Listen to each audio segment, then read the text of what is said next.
I hope you have enjoyed the video as much as we did. Watching this frame was for me a touching moment sometimes, a lot of memories, a lot of good memories and great learnings.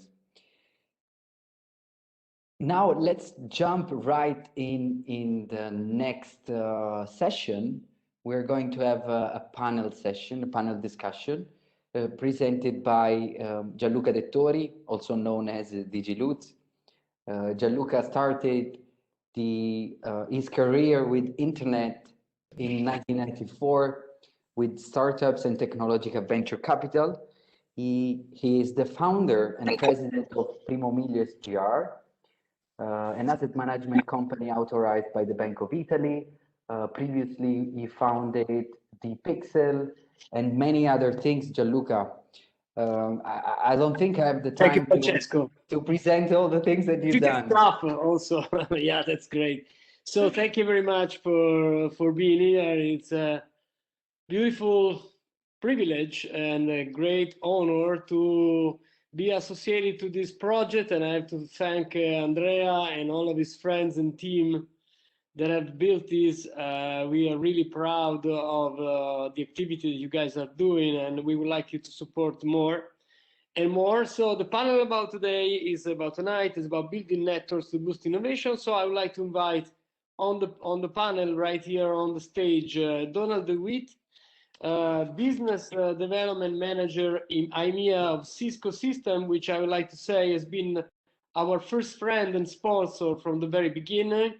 The Cisco is not only a great technology company, but is a beautiful company to work within because in Cisco all employees have the opportunity to use the company resources to pursue also non-profit objectives. And so I know many Cisco friends doing all kinds of different jobs, and thank you, Donald, for being here. Francesca Oliva, hello. Francesca Oliva, technical advisor of Advocacy Foundation. Francesca, great friend of Startup. Hello, Startup Africa. Lawrence Shine Ziusoka, I hope I said right your name, co-founder advisor of the Gorilla Conservation Coffee, one of the startups that we had the privilege to meet in the past, and Alessandro Machadri of Fondazione Carico, program officer. So starting about the panel session, I have a first round of questions for you guys that I just wanted to, you guys, each one of you, to kind of like share, let's say, your point of view and how you grieve your own contribution to building these bridges, to building those networks, so that we can develop innovation and development in Africa. So I will start, Francesca, please, if you want to start to tell about your experience in this area. Yes, thank you, Gianluca, and thanks everybody, especially the organizers, for this fantastic initiative, which we are part of, by the way, and we are happy to support. So I'm called Francesca Oliva. Just a couple of words about my organization. I work for Advocacy Foundation, which is one of the oldest NGOs in Italy. We work in over 30 countries with over 200 projects, and we reach 5 million people. I've had the privilege also to do a lot of work in my years. So I lived actually in Uganda, where you saw most of the images coming from, for 7 years, and been in touch with a lot of innovators and potential innovators. How do we contribute to innovation? Well, we work in very extreme situations, sometimes dangerous situations, and in those situations we usually have to bring services and sometimes life-changing or life-saving products. And therefore, with the absence of infrastructures and the absence of other services, we basically we have to innovate almost daily to be able to bring what people need. And for doing this, we work with a number of stakeholders and other innovators and partners.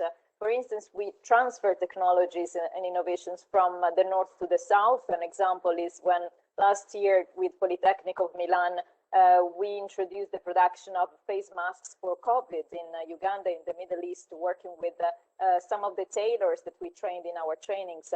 But then we also spread innovations that are born in Africa. Most of them are ways of savings and lending money in groups that we have spread in many different countries and in rural areas, and these groups are basically the only way people can access small loans and then can do their savings.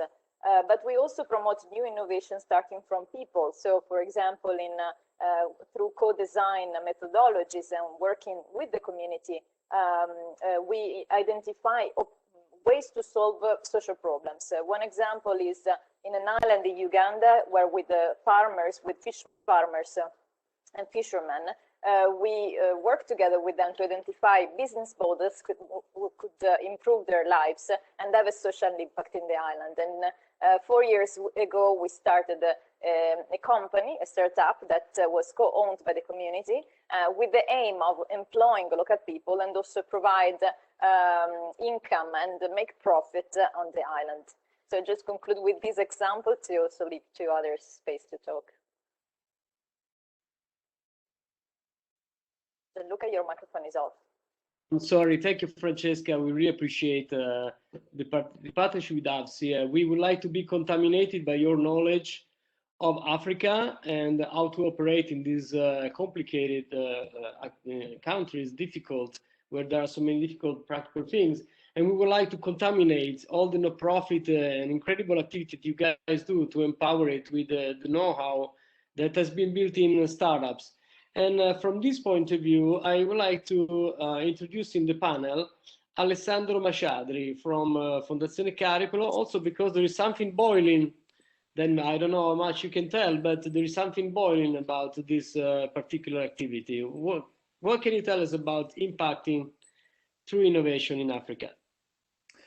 Thank you, Gianluca, and thank you everybody for being here, and also thank you to Startup Africa Roadtrip for inviting me here. So very quickly, first few words from the organization I work for. So I work for Fondazione Caripolo, is a banking foundation that gives grant to Italian non-profit organizations. I believe it's not that known also abroad. So we work with the third sector, basically. And yes, something is boiling with us, and we are working throughout a new project, which is called COPEN. COPEN is part of Innovazione per lo Sviluppo, which literally means innovation for development. It is a program promoted by Fondazione Caripolo and also Fondazione Compagnia di San Paolo. So what we do with this project, particularly with the COPEN initiative, we offer an open innovation opportunity to the non-profit organizations that are working in some African countries. Uganda is one of those. And we give them the opportunity to interact and work with African and Italian actors from the innovation ecosystem. So we try to support them in solving some of the challenges that they are witnessing and facing in African countries on 3 topics mainly. So food and sustainable agriculture, health and well-being, and circular economy. Yes, something is at the moment ongoing. We have closed the first part of the COPEN initiative about the circular economy topic, and we have just selected 4 innovators. 2 of them are from African countries indeed, and the other 2 are from Italy. We will work together with Italian organizations to try to implement a pilot of their solution and solve some challenges from indeed the circular economy. The next call will be launched soon about for food and sustainable agriculture, and the process will be the same, trying to support the Italian non-profit organizations and to solve some challenges that they are facing in African countries regarding this topic.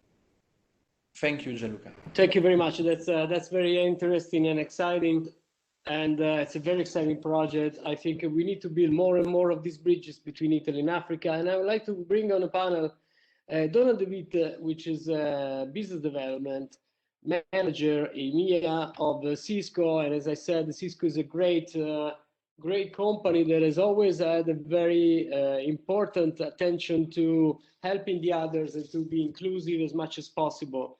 And so, Donald, can you tell us something about Cisco and the activities that you do regarding innovation and innovation in Africa? Yeah, absolutely. And thanks for inviting me.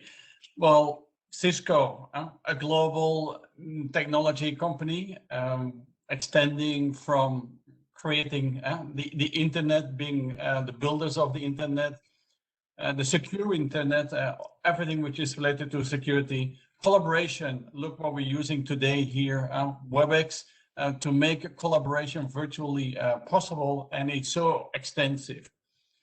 But it means as well that if you're a global technology company, you live from innovation. You have to be the first one in the market. And you have different ways in looking into innovation. One is having your own research and development organization, and others is looking into startups, promoting startups, okay? Looking into who is making things that you do not have. And from there, in fact, my role as a business development manager, I look into specific companies in software development that use our APIs to build solutions on our collaboration products, okay? And so that is one. Secondly, education is very important. It comes back over and over. Education is the step forward of a country growth, if it's step forward of creating a business. And in fact, that's where I got involved personally. Cisco allows employees to do volunteering work. We have a great volunteering program. Employees, we get 5 days a year extra holidays to do volunteering work. And the picture behind me is I just came back from Ghana. I'm involved in a non-profit organization called NASCO Feeding Minds. The non-profit organization is oriented to IT education in Ghana. And they have been building training centers, IT training centers in the northern part of Saula, the northern part of Ghana. And that was great. They have these 11 centers, they get these computers, they refurbish it. But what they was missing was internet. Having the internet there was that would open them to another world. And in fact, I got involved with the nonprofit organization a little over a year. And I said, look, let's build a bridge and go there and get internet into that part. And so we made an agreement with Yaklik, who's a service provider in satellite internet connectivity, together with Booz Internet. And I went there, I'm just back 2 weeks ago, and we connected these 11 centers through satellite communication to the internet. And so that's the next step. What we really want to do is, so we build now education, we give them access to online education. We have the Cisco Network Academy for even more IT education. The next part we're looking into and supporting that nonprofit organization is now building a company. The company is going to be called NASCO Tech. And what we want is create employment and create opportunities. I've been there and I see an incredible talent in Ghana. There's incredible young talent, but we have to create the opportunities there. In fact, the founder was a refugee, and what we want to avoid is that people leave Africa for opportunities somewhere else. No, we have to create the opportunities in Africa. Yeah. And through building the companies, that is what we can do there. And that's exactly the spirit that we share together with Cisco. And let me say again about, such a beautiful technology company that has always had this incredible spirit of, let's say, yes, being a company, but being present in this world and being responsible for their presence and for doing and contributing. Lawrence Zikusoka, I'd like to hear your point of view, because now, you are the protagonist of today, actually. We'd be really happy to learn about how your experience has gone so far. It was very unfortunate we couldn't meet you here in Italy. We really would have loved to have you here. And looking back at the program, what did it like to you? Anything positive? What do you think that were we able to contribute to your development of the company in some ways? Buongiorno. I know it's late, but it's actually the night in Uganda. It's curfew time, so I will just be responding quickly to your questions. And maybe next time we'll meet at the stadium in Milan. It's such an honor to be here, and I was happy to meet with the founders of Startup Africa in Uganda. They came to our gorilla conservation cafe in Entebbe, which I'll be talking about, gorilla conservation coffee company as a whole. And I think the learnings were quite tremendous, particularly when we look at entering markets in Europe. So we're looking at the other way of trade from Uganda to Europe, not importing per se. And I think this product here that I'm holding up, gorilla conservation coffee, which is available in the European Union and Asia Pacific, is one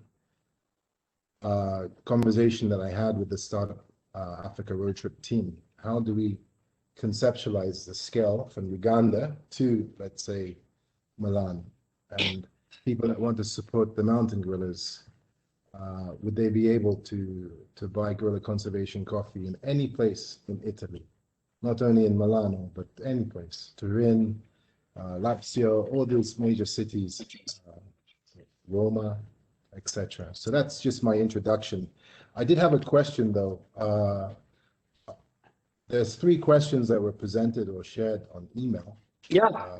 Would you like my perspective on those? Yes, please. Okay. Would you like to ask the question, the first one? No, or the second? you go ahead. Okay. So I was on a TED Talk today, and the question came about, what is my role in creating innovation ecosystem? So obviously, this lady here, Dr. Gladys Kalema Ziksoka, is our CEO and founder. She's not able to take this call, but we work together in building both Conservation Through Public Health, which is an award-winning NGO that does biodiversity conservation linked to gorilla conservation coffee. And we're essentially trying to support conservation in protected areas, conservation through looking at 3 areas, maybe people's health. Also, healthcare is important, particularly now with COVID-19. Originally, when we started out, it was focusing on the scabies outbreak that happened in 1996 when an infant died of scabies.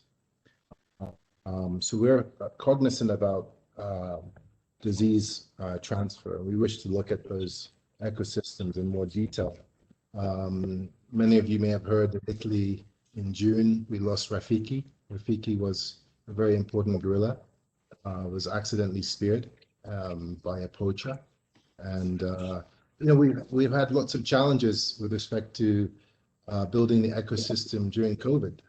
How do you deal with transport? How do you deal with payments? How do you deal with APIs, as our gentleman Donald was talking from Cisco, sharing of APIs, startups.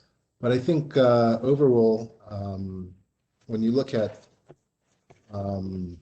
creating a global coffee brand is not only about the coffee, it's actually about achieving the triple bottom line.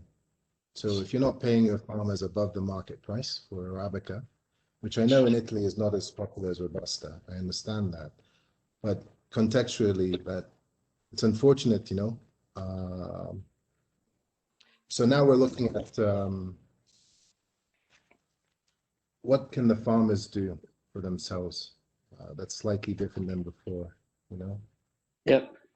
So if I was a farmer around the World Heritage Site, like Buwindi, which is a UNESCO World Heritage Site, how would I like to survive in the future? Would it be by going into the forests? I don't think so. Would there be some kind of economy that I can build on my own? Yes. this could be an answer, not the only answer. So we're trying to see if coffee can support conservation programs, but make sure that it's sourced in the right way, processed in the right way, and marketed in the right way. You see, guerrilla conservation coffee. Some people call it guerrilla coffee. No, it's guerrilla conservation coffee. We're achieving conservation through coffee as a tool. Thank you. Thank you very much. Thank you very much. Very And good. back to Francesca. Francesca, so I think we will have to kind of like go quick to the end of the panel, which is because we've been a bit late. So I will ask you just a final question, which is, so far, what have you learned about startups, you know, given your big experience in the nonprofit space? And what specifically have you learned about working with startups in Africa that somehow was surprising for you, Francesca? Yeah, I will be fast and go by keywords. First of all, is that the beneficiaries, those that are experiencing the problem, have to be part of the solution, and we're seeing it with the startups. The startups that come from Africa are from African people, and they know how to solve the problems. So solutions are there. The second is women. We have seen women can play a huge role all over the world for sure, but in Africa especially, if you start from women and you start solving problems from women, exactly, then you really have an impact that is even bigger than what you were expecting. And then the third thing is that energy. There's a lot of young people in Africa, and everybody, I mean, also the people have mentioned that. And this brings a lot of energy, a lot of ideas, and also the entrepreneurship rate is so high. So this is what probably surprised me more on my job in Africa and with startups. All that energy, we dream about it in Europe now because we are an aging population. So I think we need that energy, and we need to give the means and to facilitate all that energy to come up and keep on supporting. So the last thing is that social impact and profit are not enemies. They are friends. We can have development creating profit. So this is something that we need to bear in mind, and these startups are really testifying that. Thank you very much. That's very interesting. Alessandro Machadri, same question to you. What, I mean, so far working with this project, I mean, what's your take about, you know, what's surprising about what you've seen so far, or something that we can learn from what we've learned so far? Thank you, Gianluca. So as Francesca, I'll try to be very quick and straight to the point. I think the biggest surprise for us was that during the Co-Open initiative, we found with the organizations more than 20 challenges, more or less, on the 3 topics. And while we were writing these challenges down, for all of them, we already know which are the solutions. So the solutions are actually existing. They are just out there. The role we should play and what we should do is just, and we are trying to do actually, to create the opportunity for these solutions to meet the people who actually need it.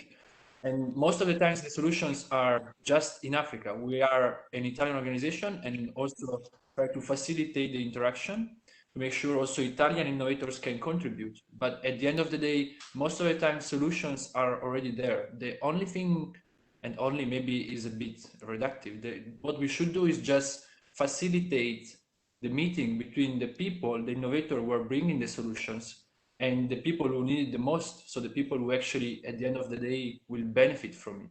I think this was the biggest surprise. It's not about doing or building or inventing new solutions. It's more about making sure the solutions that are out there will meet the people who need it the most. That's also very sustainable as an approach to kind of things. And the same question to you, Donald. What's your take so far about you know, building a sustainable, fair future and economy for all of our children? No, absolutely. Again, my experience of being in Africa has been in several places in Africa. We as technology companies have the responsibility to build out the internet there. That's the basis. I see so many startups, and they say online doctors, and they say whatever. It's all based on the internet, and if the internet is not there, it's not going to help. And so I think that it's the first thing that we have to do is solve the water of the 21st century. That's the internet, and I think that's the basic thing that we have to work on. Okay, if not, it's just not going to go further.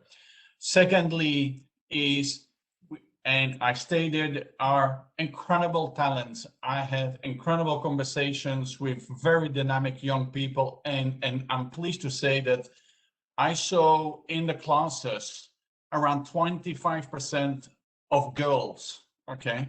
And for me, that was great to see that they are really interested, okay?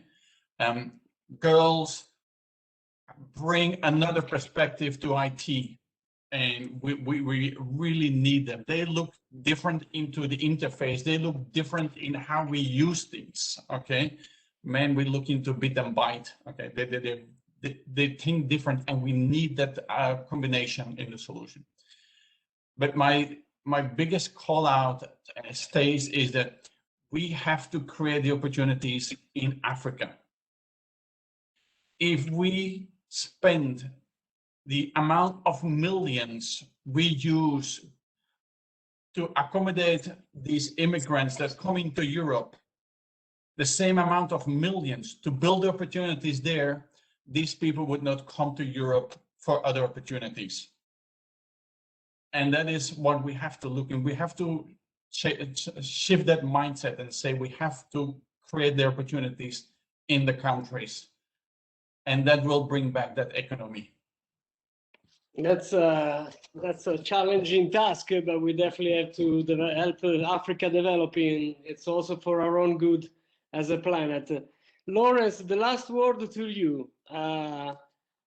Just was curious about some impressions about these Italians coming to Africa.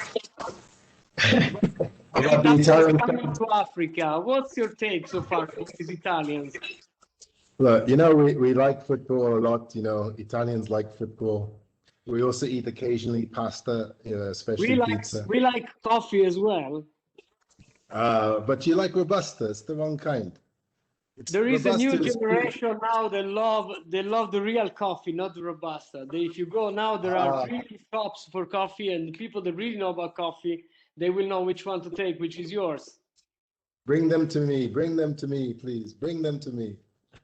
Absolutely. Okay, no, so what question, what should I say as a summary? Look, I agree that it's important to promote women in science, including Dr. Gladys, Uganda's first wildlife veterinarian in the whole country, wildlife for animals. I also agree with our panelist, Donald from Cisco. This is a photo of an internet center that we built in Bwindi in 2005 using VSAT and solar, a small grant from the Uganda Communication Commission. Now, first time to bring internet to Bwindi was incredible, because it meant the tourists who didn't have GSM could come to a cafe and basically send one simple message home. They're safe, they're fine, and possibly just upload, one photo at the time, because we were using very slow VSAT connectivity. So these people have now graduated, and they're the very people that Donald is talking about, the innovators of the future, that can also benefit Africa, that can also benefit Europe and the rest of the world. So I think these 2 points resonate with me very well in this panel discussion. I also want to encourage our colleague who spoke about fish farmers, because farming is a mainstay. We're still mostly an agrarian economy, so when there's innovations in farming, be it fish farming or any other type of farming, I think it's good. It's good for domestic consumption. It's good for potential export. So these are the 2 things that I'd like to mention. I've got nothing more to say, but it was a pleasure to meet with the team from Italy, and also that a number of projects were identified and highlighted. Projects dealing with the women in Africa. That was a very good one. Of course, us at Jigoro Conservation Coffee, The Boda Boda of Zambia was an excellent project, and it has a lot more potential because of the sunlight that exists. And Swipe to Pay in the payment space is also a very good example of the use of APIs, as mentioned by Donald. The only final thing I'd like to say is a call to action, and that is there's about 1,000 mountain gorillas left in the world, okay? Every single day, people come and see them as visitors globally.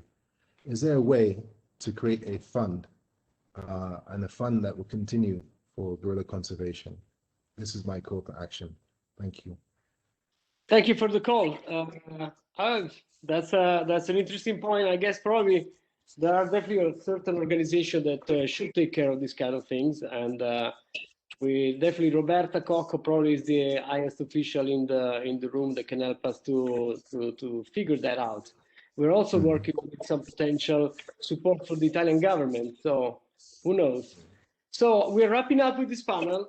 I'd like to thank you all the panelists for participating, for all of you to be here. Again, just to say how the Startup Africa project is something that we are really keen of. Lawrence, just mute yourself, sorry, because there is a big loop. Thank you. And no, that's okay. So that's all for the panel. I just wanted to wrap up. I just wish that we can do more and more and more and more and more and more and more and more and more with Africa. And I think that we have a lot to gain as Italians, as Italy, a lot to learn, a lot to gain. And first of all, the biggest gain is to see how beautiful Africa is and how different it is from the media that we see, and how much youth, energy, opportunity, and in the old Europe we need this kind of feeling. So thank you very much for giving us that feeling. So thank you very much for participating in the panel. Back to Francesco. Gianluca, thanks again for facilitating this panel. And also thanks a lot to all the amazing distinguished guests, Donald, Francesca, Lawrence, and Alessandro, who through their perspective pictured a different Africa. The thing is that we are all human, and we as human, we are afraid of the things that we don't know. So the goal of this event and the goal of our project is also to shed a light on Africa and on entrepreneurship, the high potential that entrepreneurship in Africa could have, and how can we act towards this direction.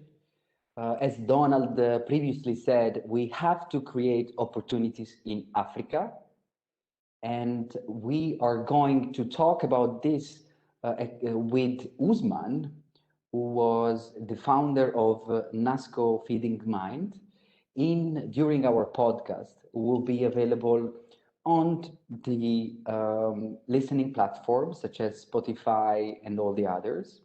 You can look up and start listening our podcast from tomorrow. The podcast is called, of course, Startup Africa Talks.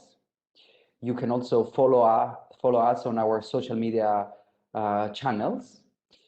And last but not least, thanks again for all of you who took part in this event, all our sponsors who made this possible.